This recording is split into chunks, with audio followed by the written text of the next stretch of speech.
It's great to be here on the set of Home and Away. We'll go for a little run. What's so magical about this part of the world? Well, I mean, just look at it for starters, but it's such a dynamic environment. It changes all the time. And there's so many bits that are so, you can locate yourself in Sydney. Like the orangeness of the sand, it's a lot different to the southern beaches. And the nature of the sandstone, it changes colour over time. And I love being out in the surf early morning, and it's dazzling, the colours of the sandstone as the sun reflects off it.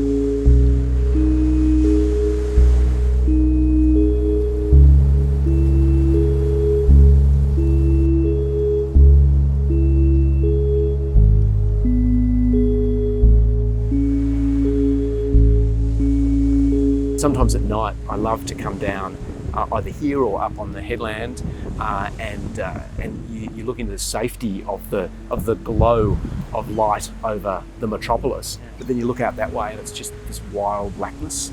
And one night, I actually went for a jog late, and I saw the Aurora Australis up at the top, middle of winter, and it was just one of those incredible moments that you're on the edge of a city, on the edge of settlement, and there's just wildness beyond. There's something visceral about it.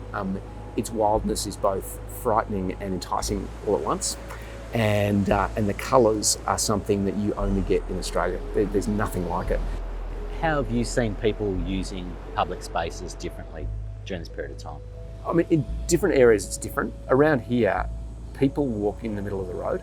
It's really interesting. I mean, up here often there aren't footpaths anyway, but people are just claiming the road. They're just walking down the middle of it.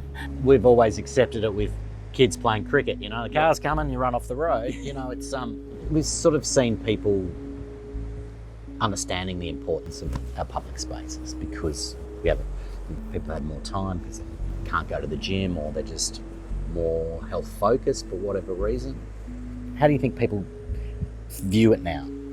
In one sense, psychologically for us, the lockdown was one of the best things that happened to us, because suddenly we thought, oh geez, we've got all these things we took for granted, we realised we couldn't take for granted anymore.